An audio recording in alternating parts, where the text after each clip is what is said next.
অল্প বয়সে এরকম চাষবাস করে পেঁপে চাষ, তো এটা কিভাবে সম্ভব? তো আমি আর কি লেখাপড়ার পাশাপাশি কৃষি কাজ করি। এটা অন্য জায়গায় সময় না দিয়ে আমি কৃষিতে দেই। সময়টা আর কি নষ্ট করো না, বিফলে দাও না, এই সময় আর কি অনেক মূল্য আছে। ঠিক, স্টুডেন্ট অবশ্যই। জি। কোন ক্লাসে পড়া হয়? ক্লাস 10। ক্লাস 10-এ। তো ভিউয়ার্স, এখানে আপনার বসে থাকে না, তো স্টুডেন্ট সে পড়ালেখার পাশাপাশি পেঁপে চাষ করছে। কারণ পেঁপেতে সময় অত দিতে হয় না, যেমন আজকে যত্ন দিল, আবার 15 দিন পরে বা 20 দিন পরে ছিল বা সময় দিল, এটাই আর কি। তো ভাই, এখানে কতটুকু জায়গায় পেঁপে চাষ করা হয়েছে? এখানে আপনার এক বিঘা আছে। 1 বিঘা। 1 বিঘায় কতগুলো চারা আছে? 1 বিঘায় আপনার 350 মতো। 350 মতো। আমি 300 পিস রাখলাম আর 350 পিস বাদ। তো একটা গাছ থেকে যদিও আমার 1000 টাকার পেঁপে বিক্রি করা হয়, তো কয় লাখ টাকা হয়? 3 লাখ। এটা একদম ঝটপট হিসাব। আর যদিও নাকি 1 বিঘায় প্রতি গাছে 500 করেও পেঁপে বিক্রি করা হয় 500 টাকা, তো 1.5 মন হোক, তো পেঁপে তো অনেক বেশি হয়, 2 মন হয়, 3 মন হয়, 3.5 মন হয় যদি ধরে যায়। তো এখানে 500 করে যদি গাছ প্রতি হয়, তারপরেও 300 চারা নর্মালি 1.5 লাখ টাকা চলে আসে। আর পেঁপেতে তো কোনো খরচ নাই, একমাত্র প্রথমে যা খরচ।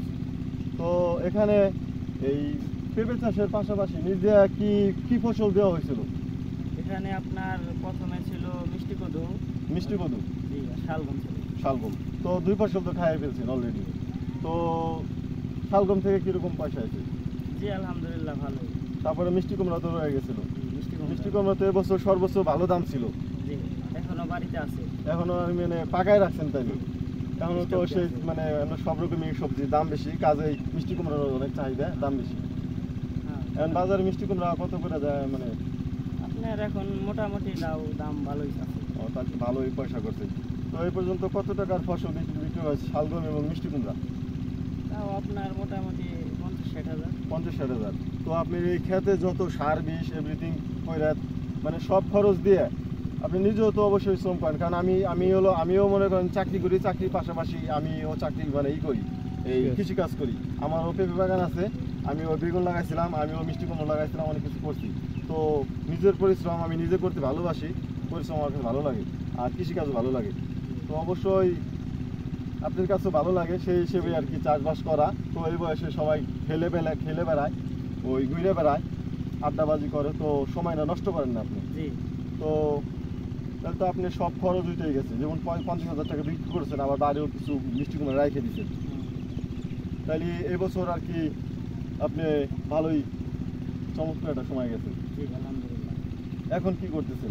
2টা গাছে আর কি আপনি রেখে দিচ্ছেন, 2টা গাছে দেখতেছি, 2টা গাছে সুন্দর ফুল আসছে, আর ফলনের যে বাইরে শুরু হয়েছে আর কি। তো 2টা চারা রাখার মানে কারণটা কি? 2টা রাখছি ভাই, এই গাছগুলো দুটোই ভাই সুন্দর, আর কাছে আমার মায়া লাগছে, এই জন্য একটা রেখে দিচ্ছি। সুন্দর, এরকম অনেক জায়গায় 2টা গাছে কি আপনার ফলন ভালো হবে, না একটা গাছ থাকলে বেশি ফলন হবে? না ভাই, আপনি 2টা থাকলে আপনার একটু ফলন কম আসবে, কিন্তু একটা থাকলে গাছটা জোর করবে বেশি, ফলনও বেশি হবে। তো আরেকটা গাছ যায় আপনি দেখি, সামনে আরেকটা গাছ আছে,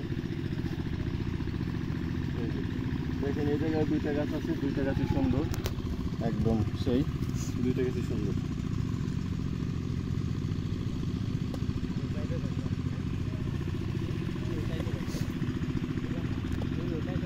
ভাই, এখানে দেখছি যে আপনি চারা কাইটে রাখছেন আর কি। ভাই, এটা কাটার কারণ হইলো আপনার গাছ ছিল 5-6টা করে একটার ভিতরে, তো আমি একটা করে মাইকে গাছ রাখছি। তার কারণ গাছটা জোর করবে বেশি, আর ফলন আমার বেশি দিব, এই জন্য ভাই। প্রত্যেকটা জায়গায় আপনি দেখতেছি মানে আর কি একটা করে চারা রাখছেন। জি। তো আবার কিছু কিছু জায়গায় 2টা করে রাখছেন। তো এখানের উদ্দেশ্য হলো আপনার 2টা চারা আর কি ফলন মানে অনেক সময় বেশি দেওয়া থাকে, তো সেটা গাছের উপর ডিফেন্স করে। তো এখানে আপনার শাহী জাতের ক্ষেত্রে একটা জায়গায় কয়টা করে চারা দিছিলেন? একটার জায়গায় ভাই 5-6টা করে দিছিলাম আর কি। জি, সেক্ষেত্রে 5-6টা দেওয়ার পর রাখছেন একটা করে দেখতেছি সব জায়গায়। এটা দেশি জাতের উদ্দেশ্য হলো যে কোনো জায়গায় আপনার একটা করে রাখলেই নিয়ম থাকবে। 5-6টা থাকার নিয়ম কি ভাই? 5-6টা থাকার নিয়ম ভাই ওই যে আপনার মর্দা গাছ হয়, জি, তার জন্য ভাই। ও মানে যেরকম আপনার শাহী অরিজিনাল শাহী জাতের ওই হল আপনার স্ত্রী পুরুষ গাছ আছে, জি জি যেমন একটা লাগাইলেন সেক্ষেত্রে আপনার একটাই পুরুষ গাছ হলো তবু লাভ নাই, একটাই পুরুষ গাছ হলে ভাই পুরো আমার জমিটাই বাদ, বাদ ওদের কোনো লাভ হবে না। এর কারণে ভাই 5-6টা করে গাছ দেই। যে কোনো একটা গাছ আর কি পুরুষ স্ত্রী গাছ হবেই। ভাই আপনার চারা দেখতেছি সব জায়গায় একটু চিকুন আর লম্বাটে, তো এটার উদ্দেশ্যটা কি? আপনি মোটা হওয়ার জন্য কিছু দিচ্ছেন কিনা চারার করে? ভাই মোটা হওয়ার জন্য আমি পটাশ এবং টিএসপি দিছি, কারণ গাছটা এখন আস্তে আস্তে মোটা হবে। জি, মোটা হওয়ার জন্য, কারণ সব জায়গায় আপনার গাছ একটু চিকন রয়ে গেছে। বা এখানে যে ড্রেন ব্যবস্থা করছেন এটা কি চারার পানি বেরোয়ার জন্য চারার গোড় দিয়ে যে ড্রেন ব্যবস্থা? জি ভাই, এটা আপনার বৃষ্টি হলে বা এই যে পানি জমবে সেই পানিটা এই কিলের ভিতরে থাকবে। আচ্ছা, যাতে পানিটা জমে না থাকে। জি জি, তারপরে আমরা এটা গালা কাইটে পানি বের করে দিতে পারবো, আবার পানি রাখতেও পারবো।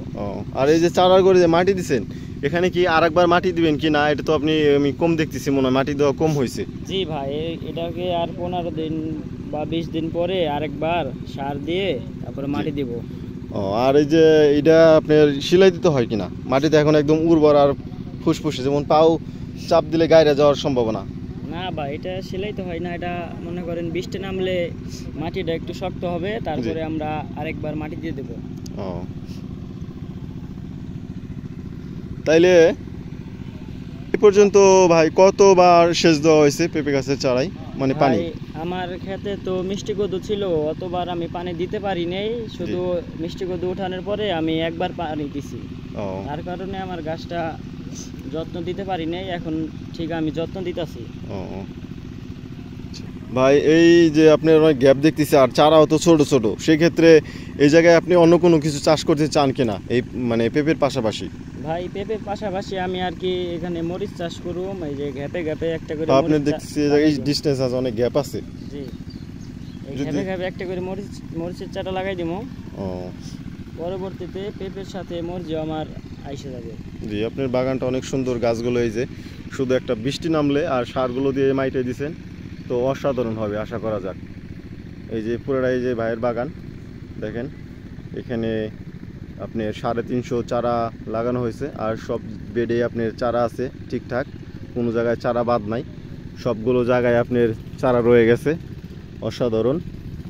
দেখেন এই যে পুরো চকচকে, আর গাছগুলো খুব কালো। তো বৃষ্টি হয় না, যদি বৃষ্টি হতো তাহলে আপনাদেরকে দেখাইতে পারতাম যে কতটা সুন্দর আর চারাগুলো। তো রোদের কারণে কিছু কিছু জায়গায় চারা এই যে পাতায় শীত পড়ার দেখা যাইতেছে, আসলে এটা একমাত্র এত বেশি খরা, এই খরার কারণে এই সমস্যাটা দেখা দিছে। কারণ কি সেচ ব্যবস্থা অত দেওয়া হয় নাই, আর এই ক্ষেত্রে আপনার মিষ্টি কুমড়া বা অন্য ফসল চাষ করছে, এই কাজেই অতটা বেশি সময় দিতে পারে নাই। তারপরে মাশাআল্লাহ চারাগুলো দেখেন কালো কুচকুচে হয়ে রয়েছে, এই যে কি সুন্দর। হাসান ভাই, এখন কি করতেছেন? এখন ভাই আপনার গাছের গোড়ায় সার দিলাম, সার দেওয়ার পর এখন আপনার গাছের মাটি দিতেছি। আচ্ছা, গাছের গোড়ায় আপনি মাটি করছেন আর কি, মাটি দিয়েছেন পুরো বেড সিস্টেম আর কি? জি জি, এই যে পুরো বেড সিস্টেম দেখেন, পুরো প্রত্যেকটা গাছের গোড়ায় আর কি মাটি দেওয়া হয়েছে, আর গাছগুলো কি চকচকে সুন্দর। তো ভাই এই গাছের গোড়ায় আর কি দেওয়া হয়েছিল? ইউরিয়ার সার, টিএসপি, পটাশ, ম্যান সার, তারপরে এইগুলো এই গাছের চার কিনারে দিয়ে তারপরে আপনার এই মাটি দিছেন আর কি। এই যে কতটুকু দূর দিয়ে দিচ্ছেন এই পেঁপে গাছের ইয়ে থেকে? পেঁপে গাছ থেকে এক হাত ফাঁকে ফাঁকে সার দিয়ে গোল করে দিয়েছি। এক হাত আর কি গোল করে চার মধ্যে দিচ্ছেন, দেওয়ার পর মাটি দিয়ে যে এখন বেড করে দিলেন, যে পুরো জমিতে বেড করে দিচ্ছেন। ওই যে দেখেন পুরো চারাকে চারা প্রত্যেকটা আপনার বেড সিস্টেম করা হয়েছে, অসাধারণ এই যে চারা। তো ভাই এখানে আপনার এই যে কোনো কীটনাশক দেওয়া হয়েছে কিনা, পোকানাশক বা এরকম কোনো কিছু আছে কিনা পেঁপে গাছের? জি ভাই আছে। আচ্ছা, সেক্ষেত্রে আর কি কি স্প্রে করছেন? স্প্রে ভাই এখানে আপনার এই যে পোক মারার স্প্রে দিছি, গোড়া পোক। গুঁড়া পোকের জন্য? জি ও, এটা দেখতেছি আপনার পুরুষ গাছ। জি পুরুষ গাছকেও কি ফলন হয়? যে পুরুষ গাছে কম হয় আপনার, এটা থাকলে আর কি গাছগুলা শক্তি বৃদ্ধি বেশি পায়। আচ্ছা, পুরুষ গাছ থাকার ক্ষেত্রে আপনার স্ত্রী গাছ আর কি বৃদ্ধি বেশি পায়, বৃদ্ধি বেশি পায়। ফলন বেশি হয়। আর সব জিনিসই আপনার স্ত্রী পুরুষ আছে জি পরাগায়নের ক্ষেত্রে, সেক্ষেত্রে পেঁপেরও আছে। তো সুন্দর, দেখেন এই যে এটাও কি ফলন ধরে? জি ভাই, এটাও ফলন দিবে। সেক্ষেত্রে